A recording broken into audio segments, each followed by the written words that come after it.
we're not looking to seek conflict with China. We're seeking competition.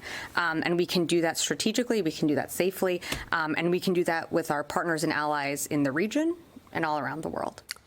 All right, that was Deputy Pentagon Press Secretary Sabrina Singh explaining the Biden administration's policy on China. Xi Jinping, meanwhile, is in Saudi Arabia, meeting with the Crown Prince Mohammed bin Salman. The two expected to discuss energy and sign agreements worth more than $29 billion. Joining me right now is Stevens Inc., Executive Vice President. She is Senior Policy Advisor and former Senior Advisor to Secretary of State Mike Pompeo. Mary Kissel is here. Mary, great to see you. It's great to be with you, Thanks so much for being here. So what do you make of Xi Jinping making the rounds now in Saudi Arabia? Yeah, well, this is a very significant visit, Maria, and it's not the first time that Xi Jinping has attempted to put a wedge between the United States and our allies. Recall that he recently welcomed some top EU representatives to Beijing because he'd like to pull the EU away from us. Same thing going on here in Saudi Arabia. He's demonstrating, hey, Saudi Arabia doesn't have to just sell oil to the rest of the world or buy weapons from the United States. They can just do business with China. They can buy weapons from us. They can sell oil to us. And in fact, they're a major trading partner of Saudi Arabia. So you'll see Xi Jinping got a welcome that was not afforded to President Biden. The Chinese airline landed with great fanfare. He was welcomed at the airport with high representatives from Saudi Arabia. So this is a significant strategic move by China. And it's a reminder that if we shun our allies, it will have consequences. And yet we don't have any policy pushing back on this authoritarianism. I mean, what should the United States be doing, and where is this going in terms of the U.S. and China's relations? Well, I think it's more than just the U.S. and China, right? This is the free world versus a bloc of nations, right? Communist China, Iran, Russia, North Korea, Pakistan, et cetera. But it's not just these two blocs. It's these nations in the middle that are going to be pivotal, whether it's Saudi Arabia, whether it's Turkey, whether it's Brazil, whether it's India, and we have to pay attention. And you're right, we need to come up with a strategy. We have to incent these countries to be on our side, and that's what we're not. That's the kind of thinking that I think we're not quite doing it. I think you make such a great point that he's putting this wedge, between the United States and our own allies, and that was on full display when Joe Biden met with Xi Jinping the other day at the G20. Right? I mean, Xi Jinping took one step. Biden had to walk across the entire stage, basically bowing to the king, Xi Jinping. And they've got surveillance programs in America, even a police station here in America. Yeah, well, it's very interesting when I talk to our clients about their investments, right? And you not necessarily even having to invest in China, right? I mean, there are a lot of American companies that have a significant amount of exposure to communist China. And they're asking me, what is going on? Is this going to stabilize? You saw markets rally, even at the hint that China might reopen. And so they're coming to me and they're saying, well, is everything okay? Do I have to worry about these investments anymore? And our answer is no. You do have to worry because the nature of this regime is not going to change. So Joe Biden in this administration may want dialogue. Markets may rally in the short term, but medium to long term, this dynamic is not changing. And the risk profile is only getting more complicated and significant over time. And we have to be honest about that.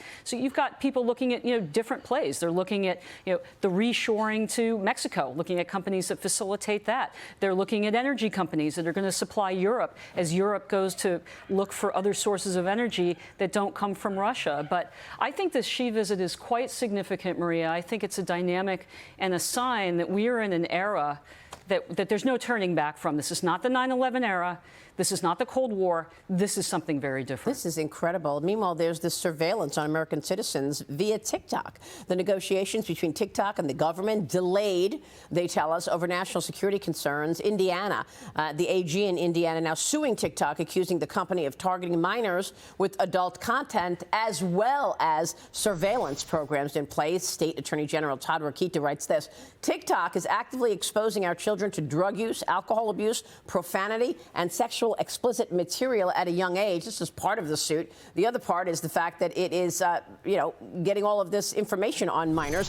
Texas Governor Greg Abbott became the 5th state to ban TikTok on government-issued devices. So this is gaining some strength here on TikTok, and yet we don't have a decision on a federal level. No, I think it's encouraging that folks on both sides of the aisle are waking up to this because, as you said, Maria, it's not just a surveillance threat. It's an offensive weapon that you can use to manipulate people people who are using the app. India banned this app in June 2020 when I was in the administration, and they didn't just ban TikTok. Eventually, they banned almost 60 apps. We should be following their lead. Why aren't we banning things like, for example, WeChat, which many Chinese Americans use here in New York, and they get propagandized by the government, right? It's their only source of news. So it's not just TikTok, it's a whole suite of apps that we need to look very carefully at. And you know what? I hope this administration wakes up, because this isn't a partisan issue. National security is not a partisan thing. That's right. We need to, the first role of government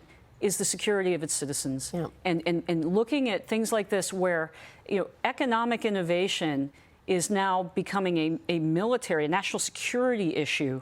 That's something that we have to grapple with, recognize, and deal with. Well, I mean, look, if that were a priority, the southern border would not be wide open. But it is not a priority. But real quick on this issue, Huawei, right? Recently, the FCC said that it was going to ban new orders from Huawei. But what about all the Huawei equipment that is already in place? It's already, as Secretary Pompeo says, inside the gates of America. So whatever the FCC is saying about what's to come with Huawei, I want to know what they're going to do with the Huawei equipment that is already here and in so many corporations and surveillance. No, look, it's a big problem. And you've identified the problem. What about the surveillance cameras, in my apartment building, which are Chinese made, right? I mean, this is an issue that is just so complex and so difficult. And just back to where we began, Saudi Arabia, Huawei has built a lot of their telecommunications infrastructure. That happened under a Republican administration that was friendly to Saudi. This is a big challenge. The good news is that we are waking up. Our allies and friends in places like Britain and Australia have woken up. But you're right. The scale of this challenge is immense. And I think, unfortunately, it may take a major shock, China invading another country in a significant way, or, we have a massive cyber attack or something happening to really give our political actors the courage to do what's right. Because ultimately, it takes an enormous amount of political courage to stand up and say, hey, I'm going to ban an app that everybody's kids around the block are using, right? Who's going to do that unless they're forced to do it? Really important interview. Mary, thank you. Thank you. Great to see you. Mary Kissel joining us this morning.